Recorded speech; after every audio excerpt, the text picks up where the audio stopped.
আসসালামু আলাইকুম ওরহমতুল্লাহ। সম্মানিত দিনী ভাই এবং বোনেরা, আজকে আপনাদেরকে দেখিয়ে দেব কিভাবে আপনারা ঈদ উল ফিত্র অর্থাৎ রোজার ঈদের নামাজ আদায় করবেন।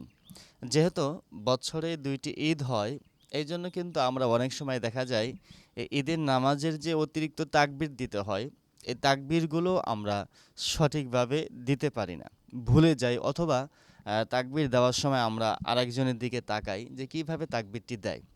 তো যদি আপনি নামাজে দাঁড়িয়ে আরেকজনের তাকবির দেখেন, অন্যদিকে তাকান, তাহলে তো নামাজটা নষ্ট হয়ে যাবে।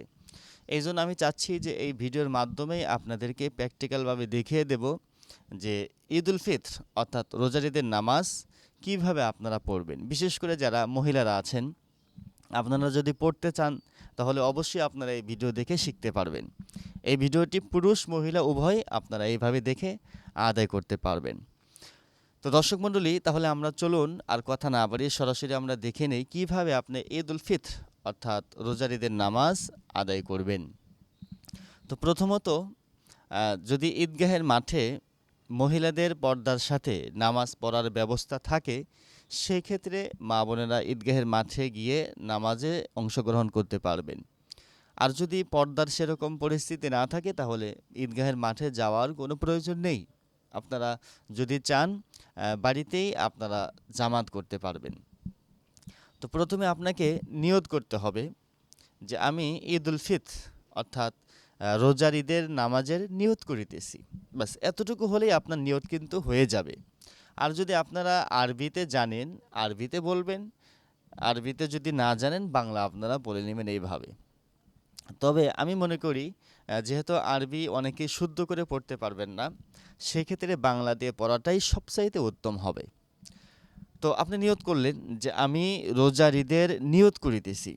আমি যেভাবে দেখাবো, যদি আপনি একাকিত্বভাবে নামাজ পড়েন সেটাও করতে পারবেন, আর যদি জামাতের সাথে ইমামের পিছনে পড়েন সেটাও কিন্তু আপনি পড়তে পারবেন। আমি ইমামের পিছনে 4 তাকবীরে ঈদ উল ফিতরের নামাজ, সরি, আমি ইমামের পিছনে অতিরিক্ত 6 তাকবীরে ঈদ উল ফিতরের নামাজ আদায় করিতেছি। এভাবে আপনি নিয়তটা করে নেবেন। তাহলে আমরা সবাই নিয়ত করলাম। নিয়ত করার পরে এবার ইমাম সাহেব তাকবীর বলবে। এই প্রথমে যে তাকবীরটি বলবে, এই তাকবীরে আমাকে অতিরিক্ত 3টি তাকবীর দিতে হবে। অর্থাৎ প্রথম রাকাতে অতিরিক্ত 3 তাকবীর, দ্বিতীয় রাকাতেও অতিরিক্ত 3 তাকবীর। এই হচ্ছে মোট 6 তাকবীর আমাকে দিতে হবে। আমি পার্ট টু পার্ট আপনাদেরকে দেখিয়ে দেব কিভাবে আপনারা তাকবীর দিবেন। নিয়ত করলে, নিয়ত করার পরে ইমাম সাহেব যখন প্রথমে তাকবীর বলবে, আপনারা ইমাম সাহেবের সাথে তাকবীর এমনভাবে বলবেন যাতে আওয়াজটা আপনার কান বরাবর আসে। এইভাবে আল্লাহু আকবার। ইমাম সাহেব তাকবীর বলে হাত উঠাবে, আপনারাও হাত উঠিয়ে হাত বাঁধবেন। তাহলে প্রথম তাকবীরে আপনারা হাত বেঁধে এরপরে সানা পড়বেন আপনারা এইভাবে, সুবহানাকাল্লাহুম্মা ওয়া বিহামদিকা ওয়া তাবারাকা ইসমুকা ওয়া তাআলা জাদ্দুকা ওয়া লা ইলাহা গায়রুক। সানা পড়ার পরে এখন তাকবীর দিতে হবে এইভাবে, আল্লাহু আকবার। তাহলে এই তাকবীর অর্থাৎ দ্বিতীয় তাকবীর দিয়ে হাত ছেড়ে দিবেন, আল্লাহু আকবার। তৃতীয় তাকবীর দিয়েও হাত ছেড়ে দিবেন, আল্লাহু আকবার। এই চতুর্থ তাকবীর আপনারা হাত বাঁধবেন। তাহলে তাকবীর হলো মোট 4টি। প্রথম তাকবীর দিয়ে হাত বেঁধে সানা পড়লেন, সানা পড়ে দ্বিতীয় তাকবীরে হাত ছেড়ে দিবেন, তৃতীয় তাকবীরেও হাত ছেড়ে দিবেন, চতুর্থ তাকবীর আপনারা আবার হাত বাঁধবেন। তাহলে প্রথম রাকাতে এই 4টি তাকবীর আপনাকে দিতে হবে। ইমাম সাহেবও দিবেন এবং মুক্তাদিরাও, আপনারা যারা পিছনে নামাজ পড়বেন আপনারাও দিবেন। এরপরে ইমাম সাহেব সূরা ফাতিহা পড়বে, অন্য একটি সূরা মিলায়ন করবে, আপনারা শুধু কান লাগিয়ে শুনবেন। অন্য নামাজের মতোই প্রথম রাকাতে রুকু সেজদা করবে, আপনারা ইমামের সাথে রুকু সেজদা করে নেবেন। আর রুকু তাসবিহগুলো তো আপনারা জানেন, আমার এই চ্যানেলে ভিডিও আছে, আপনারা দেখে শিখে নেবেন। প্রথম রাকাত শেষ। এবার দ্বিতীয় রাকাতের জন্য ইমাম সাহেব দণ্ডায়মান হলেন, দাঁড়িয়ে গেলেন। এখন দ্বিতীয় রাকাতে সূরা ফাতিহা শেষ করে অন্য একটি সূরা শেষ করে যখন রুকুতে যাবে, রুকুতে যাওয়ার পূর্বে অতিরিক্ত 3টি তাকবীর দিতে হবে। খেয়াল করবেন, এই তাকবীরটি এভাবে দিতে হবে, আল্লাহু আকবার। প্রথম তাকবীরে হাত ছেড়ে দিবেন, আপনারাও ছেড়ে দিবেন। আল্লাহু আকবার। দ্বিতীয় তাকবীরেও হাত ছেড়ে দিবেন। আল্লাহু আকবার। তৃতীয় তাকবীরেও আপনারা হাত ছেড়ে দিবেন। তাহলে রুকুতে যাওয়ার পূর্বে প্রথম তিনটা তাকবীরেই আপনাকে হাত ছেড়ে দিতে হবে।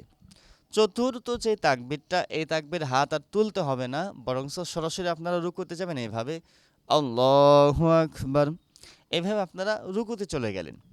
রুকুতে গিয়ে অন্যান্য নামাজের মতো রুকু সেজদা শেষ করে এবার তাশাহুদের বৈঠকে বসে আপনারা তাশাহুদ পড়বেন মনে মনে এইভাবে আত্তাহিয়াতু লিল্লাহি ওয়াস-সালাওয়াতু ওয়াত-তাইয়্যিবাত আসসালামু আলাইকা আইয়ুহান নাবিয়্যু ওয়া রাহমাতুল্লাহি ওয়া বারাকাতুহু আসসালামু আলাইনা ওয়া আলা ইবাদিল্লাহিস সালিহিন আশহাদু আল্লা ইলাহা ইল্লাল্লাহু ওয়া আশহাদু আন্না মুহাম্মাদান আবদুহু ওয়া রাসূলুহু।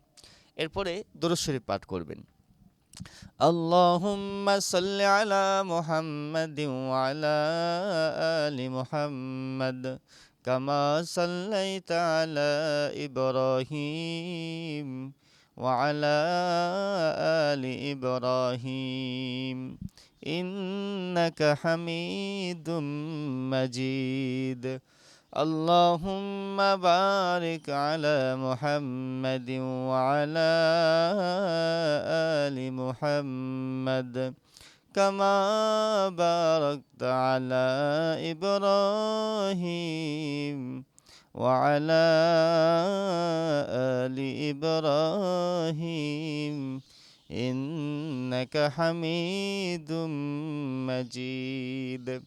এরপরে আপনারা দোয়ায়ে মাসুরা পড়বেন এইভাবে আল্লাহুম্মা ইন্নী যালামতু নাফসি যুলমান কাসীরা ওয়া লা ইয়াগফিরুয যুনুবা ইল্লা আনতা ফাগফিরলি মাগফিরাতাম মিন ইনদিকা ওয়ারহামনি ইন্নাকা আনতাল গফুরুর রহিম।